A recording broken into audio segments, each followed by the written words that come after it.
Bonjour à toutes et à tous, bienvenue dans votre mini-série consacrée aux grands oublis de la quête. La Chartreuse termine au Rhum, la Barclay française, une course impossible ou presque. Depuis sa création, seuls 6 coureurs en sont venus à bout.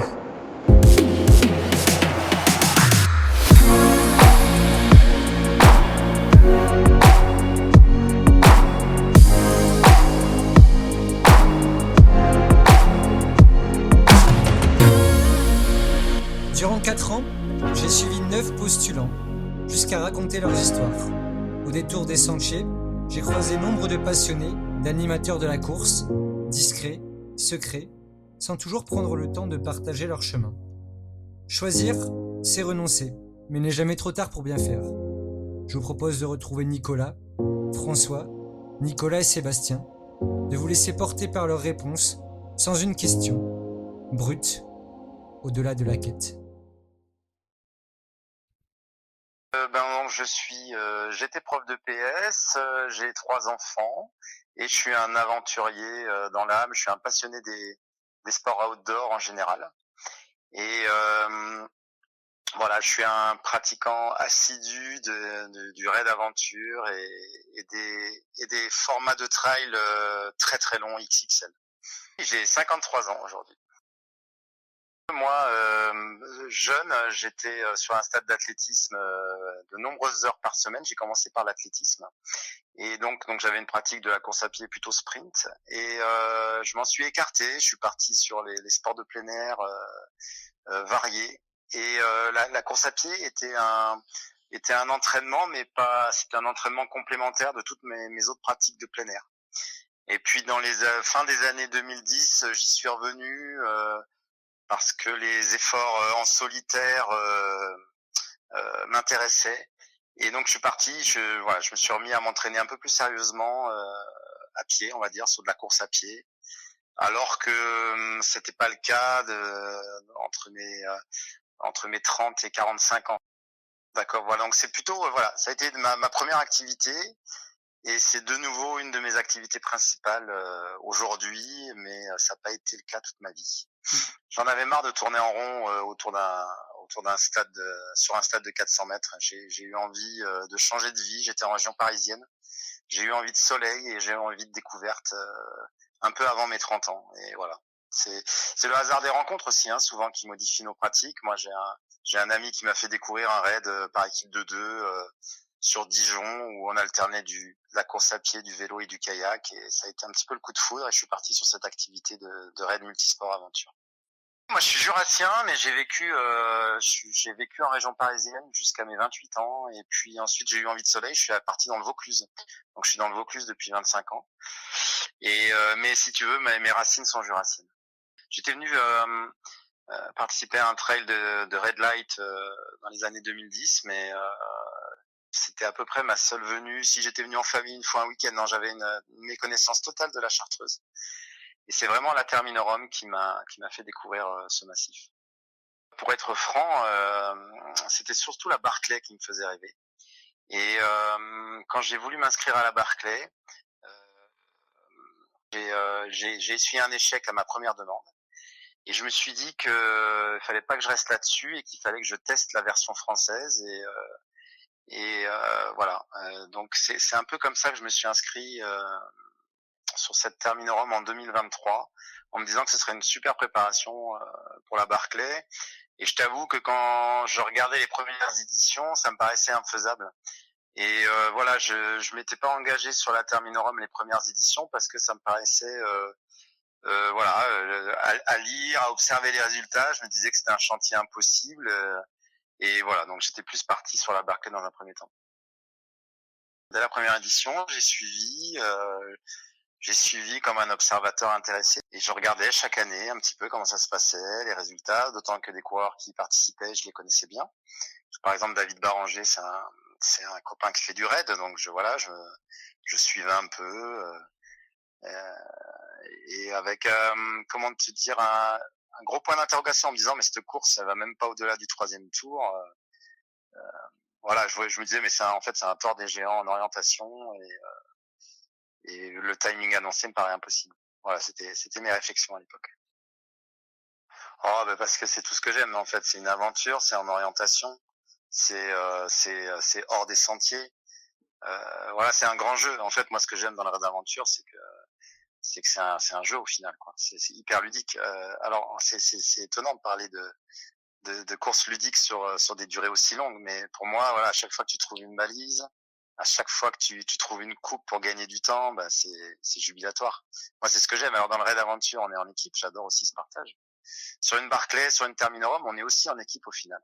Ça, je l'ai découvert très vite dès ma première expérience à la Terminorum, c'est-à-dire que seul, c'est très compliqué les premiers tours et qu'on est bien plus fort en équipe. Et c'est ce que tu remarques tout de suite sur un premier tour. Il y a une énorme solidarité, quoi. En 2023, on s'est retrouvé très rapidement avec François et lui avait de l'expérience sur cette course et pas moi, et il m'a énormément aidé à être finisher, c'est clair. D'avoir fait 2 tours avec François Deveau, ça a été un tremplin, et je sais pas si au final j'aurais réussi sans lui. J'étais venu comme ça, j'ai envie de te dire un peu sans avoir approfondi le sujet, parce que j'étais pas venu reconnaître la Chartreuse, j'avais suivi assez de loin, enfin j'avais suivi l'épreuve chaque année, mais quand même de loin. Et en fait, j'ai eu un peu un coup de foudre.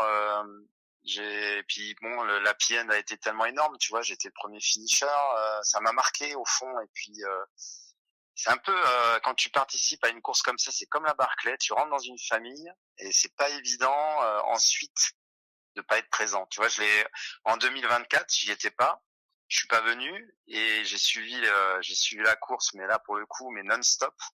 À lire tous les articles du Dauphiné, tu vois, et ça m'a perturbé de pas y être. Ça m'a dérangé même. Donc voilà, je pense que ces courses-là, elles te happent en fait, elles te font rentrer dans un petit cercle et bah t'as juste envie d'y rester. Parce que il y a tout ce que j'aime, il y a de la simplicité, il y a de la chaleur, il y a de la solidarité, il y a de la bienveillance. Ça a rien à voir avec une grosse course de trail, quoi. C'est un petit truc à part, quoi. Ouais, c'est une famille, quoi. Tu rentres dans une famille. Bon, clairement, ça a été un tremplin pour moi, hein, parce que je finis avec beaucoup d'avance. Je suis le premier. Derrière, il y a eu une médiatisation de fou. Donc, je te cache pas que, tu vois, moi, je suis arrivé, je venais, j'avais été j'avais eu un peu de visibilité avec ma victoire au Thor, des Glaciers, tu vois, mais globalement, je restais le coureur de raid aventure un peu dans l'ombre. Et au niveau médiatique, ça a été énorme. Il y a eu tous les grands médias nationaux en ont parlé, ça a été énorme. Ça m'a permis également d'avoir des sponsors. Enfin, tu vois, ça a quand même changé complètement ma carrière. Ça a été comme une rampe de lancement. Et c'était inattendu parce que si tu veux, j'étais en pleine saison de raid aventure. La Terminorum, c'était un moment de la saison, mais je l'avais pas préparé spécifiquement. J'avais enchaîné avec mon entraînement de raid aventure qui est parfait pour ce genre d'épreuve en fait. Donc ça a été une énorme surprise parce qu'en même temps, je venais en me disant ça doit être compliqué de faire moins de 80. En même temps, moi, je me fixe jamais de limite, donc j'y crois. Au départ, j'y crois. Et puis au fur et à mesure des tours, je me dis que oui, hein, effectivement, c'est jouable, quoi. Mais en fait, c'est une surprise que tu découvres au premier tour, au deuxième tour. À la fin du deuxième tour, je me disais que c'était bon, que c'était jouable, mais avant le départ, j'en avais aucune idée. C'est un petit cadeau du ciel, ça m'a fait sourire, en fait, ça fait sourire. Parce que à 50 ans, t'as pas forcément besoin de ça pour vivre. Donc c'est un petit clin d'œil. Je trouve que c'est un super message, en fait, à tous les quinquagénaires, et même les quarantenaires, de dire, bon, ben voilà, on est loin d'être fini, les gars, les filles, il faut y aller, quoi. Il faut croire, il faut y croire, et puis on peut continuer à rêver. Non, si tu veux, ouais, c'est un petit clin d'œil de la vie, ça m'a fait sourire. Après, voilà, aujourd'hui, alors je pense que la Terminorum est l'élément déclencheur, mais aujourd'hui, ça me permet de passer, d'essayer de pas d'envie, enfin presque d'envie, parce que toutes mes activités pro maintenant vont être en lien avec la course à pied, le trail. Donc aujourd'hui, ça me permet un changement pro, c'est assez fou, quoi. Et c'est un challenge qui est hyper excitant. Quelque part, la Terminorum, c'est un peu grâce à elle aussi, quoi. Écoute, je me suis préparé de façon classique avec beaucoup de dénivelé. J'ai tenté un pari fou. En fait, j'avais programmé une tentative de record du GR20 fin mai, mais il y avait trop de neige. Du coup, j'ai repoussé, j'ai fait 11-12 jours avant le GR20 en Corse en mode non-stop en un peu plus de 40 heures. Et c'était pas sûr que je récupère, mais donc je m'étais bien préparé. Si tu veux, au mois de mai, j'avais été blessé à la Barclay, donc j'avais eu un mois d'avril de convalescence. Et je me suis bien préparé au mois de mai avec beaucoup de dénivelé sur ces deux objectifs, cet enchaînement GR20 et Terminerum. Et au final, j'avais pas des sensations extraordinaires sur le GR20, mais ça a été par contre le rebond a été très très bon pour la Terminerum. Du coup, j'ai bien surcompensé comme si le GR20 avait été un week-end choc d'entraînement et assimilé en fait. Donc voilà, c'était un challenge d'enchaîner les deux, mais ça s'est bien passé. En 2023, j'avais largement été en dessous des 80 heures. Je me doutais bien que le Triumvirat, me voyant revenir, allait proposer un challenge vraiment vraiment très difficile. Donc mon expérience de la Barclay cette année m'a aidé psychologiquement à rebondir pendant la course, parce que je savais que cette Terminerum cette année serait peut-être aussi très très compliquée à finir. Ce qui m'a permis de revoir mes objectifs et de viser une fun run. Et au vu de la chaleur et du parcours, je suis extrêmement heureux d'avoir fini cette fun run, quoi. Surtout à 4 minutes du cut, quoi. Si tu veux, ils ont rajouté une difficulté, c'est qu'ils nous ont fait partir à minuit. Donc ça veut dire qu'on est parti avec une nuit blanche. Et du coup, pour finir la Terminerum cette année, il fallait quasiment 4 nuits blanches, ce qui est injouable. En 2023, il y a 2 ans, comme j'avais de l'avance, j'avais dormi après chaque tour. J'avais dormi dans ma tente sur mon matelas entre le tour 2 et le tour 3, entre le tour 3 et le tour 4 et entre le tour 4 et le tour 5. Ce qui m'avait permis d'aller au-delà, de finir en ayant un peu de sommeil pendant la course. Cette année, en partant à minuit avec un parcours long comme ça voulait dire qu'il fallait faire 5 tours sans dormir. Et je t'avoue que 80 heures sans dormir, là sans dopage, c'est quasiment impossible. Donc voilà, je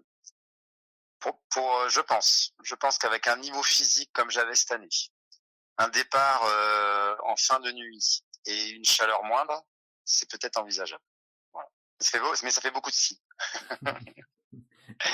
J'aurais trop envie de revenir l'année prochaine et de me dire allez, on va aligner les 3 si que je t'ai dit là et on va le faire.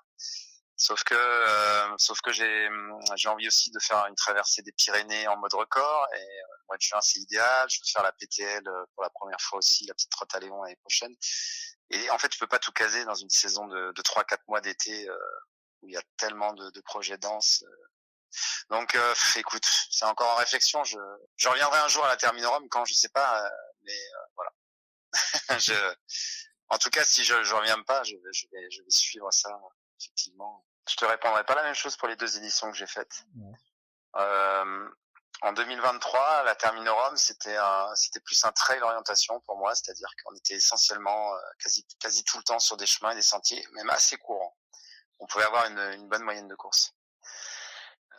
Cette année, la Terminerum, on a eu énormément de hors-sentiers, on a évolué dans des rivières avec des livres vraiment très compliqués à trouver. Ils nous ont proposé des vieux sentiers qui étaient quasiment fermés. Donc là, on se rapproche d'un parcours Barclay qui lui est quasiment complètement hors sentier, dans des pentes improbables, avec un sol fuyant. Donc la différence est moindre qu'il y a 2 ans. C'est-à-dire qu'on s'en rapproche dans la philosophie. Alors la philosophie est la même, hein, le concept de course, là, il y a pas beaucoup de différence. Il reste une différence très importante, c'est la durée. Voilà. Et c'est ce qui va peut-être rendre à l'avenir la Terminerum aussi dure, voire pourquoi pas plus dure que la Barclay, c'est cette durée de 80 heures.